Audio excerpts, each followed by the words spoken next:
नमस्कार, आप live cities देख रहे हैं। मैं हूं जय शुक्ला। बिहार विधानसभा चुनाव के प्रचार प्रसार का आज अंतिम दिन है और ये भी कह सकते हैं कि बिहार विधानसभा चुनाव के प्रचार का शोर आज से थम जाएगा। लेकिन इससे पहले आज भर का दिन सभी नेताओं के पास है। सभी पार्टी के सभी नेता, सभी दिग्गज आज चाहेंगे कि अपनी पूरी ताकत झोंक दी जाए। लेकिन उससे पहले हम आपको एक और खबर बताने जा रहे हैं। ये खबर कल की जरूर है, लेकिन काफी महत्वपूर्ण इसलिए हो जाती है क्योंकि बीजेपी की एक सभा से जुड़ी खबर भी है और उस सभा में एक मंत्री के साथ साथ एक भोजपुरी के सुपरस्टार से भी जुड़ी ये खबर है। और इस सभा में क्या कुछ हुआ है वो भी हम आपको बताने जा रहे हैं। ऐसी तस्वीर हम आपको दिखाने जा रहे हैं जो कभी कभार देखने को मिलती है।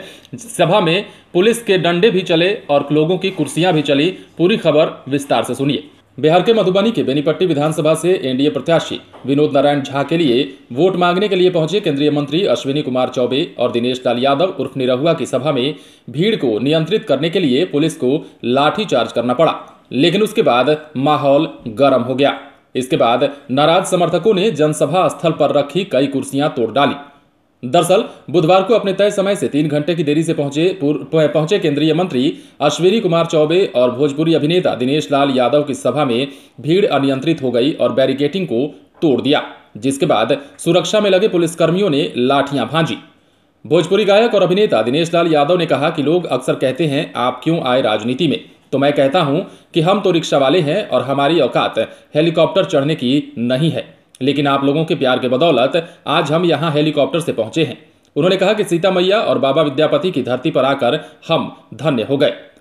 आगे बोलते हुए निरहुआ ने यह भी कहा कि जब बात अधिकार की होती है तो ये निरहुआ रिक्शा वाला सब कुछ छोड़कर भाइयों के साथ आ जाएगा। आज गांव गांव में सड़क और बिजली पहुंच गई और लोग आज भी कहते हैं कि हम तुम्हारी जाति के हैं, इसलिए वोट दो। जाति है तो क्या हम फिर से जंगल राज में लौट आए? जाहिर है निरहुआ का ये हमला महागठबंधन की ओर था, राजद की ओर था, तेजस्वी प्रसाद यादव की ओर था। कांग्रेस के एक नेता का ट्वीट के जिक्र करते हुए निरहुआ ने कई सारी बातें कही और इस दौरान बड़ी खबर ये रही कि निरहुआ और मंत्री अश्विनी कुमार चौबे सभा में 3 घंटे की देरी से पहुंचे थे, जिस कारण भीड़ को इंतजार करना पसंद नहीं आया और भीड़ ने आक्रामकता दिखानी शुरू कर दी और भीड़ ने वहां रखी कुर्सियों को तोड़ना शुरू कर दिया। माफ कीजिएगा, कुर्सियों को बाद में तोड़ना शुरू किया। पहले बैरिकेटिंग को तोड़ा और जब पुलिस ने लाठियां भांजी उसके बाद लोग और भी उग्र हो गए और फिर कुर्सियां तोड़ने लगे। इसके बाद निरहुआ किसी प्रकार मंच पर पहुंचे, मंत्री अश्विनी कुमार मंच पर पहुंचे और थोड़ा सी असहज जरूर दिखे, लेकिन उसके बाद किसी प्रकार से भाषण को शुरू किया गया और जिस प्रकार से पुलिस ने लाठियां भांजी उसी प्रकार से लोगों ने भी मधुबनी में जवाब दिया। तो निरहुआ बीजेपी के लिए लगातार चुनाव में प्रचार प्रसार करते नजर आए हैं। इसके साथ ही लगातार बीजेपी के नेताओं के पक्ष में वोट मांगते भी नजर आए हैं इस बिहार विधानसभा चुनाव में। अब देखने वाली बात यह होगी कि भोजपुरी के सुपरस्टारों की बिहार की राजनीति में जो एंट्री है वो किस कदर रंग लेकर आती है।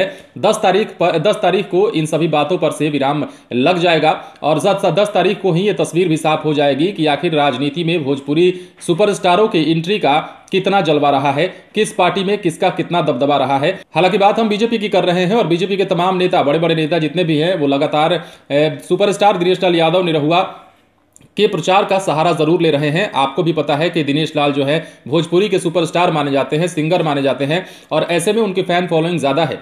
उधर खेसारी लाल यादव भी लगातार अपने समर्थक के लिए प्रचार करते आए हैं, अपने नेता के लिए प्रचार करते आए हैं। जब बिहार में आए थे खेसारी लाल यादव तो उस दौरान उन्होंने तेजस्वी यादव के लिए कुछ बातें भी कही थी। ऐसे में 10 तारीख को यह तस्वीरें भी साफ हो जानी है कि क्या रंग लेकर आने वाला है ये बिहार विधानसभा चुनाव। आप बने रहे लाइव सिटीज के साथ। अगर आपने हमारे चैनल को सब्सक्राइब नहीं किया है तो सब्सक्राइब कर लीजिए। अगर आप ये वीडियो फेसबुक पर देख रहे हैं तो पेज को लाइक करें। इसके अलावा आप हमें ट्विटर पर भी फॉलो कर सकते हैं। धन्यवाद।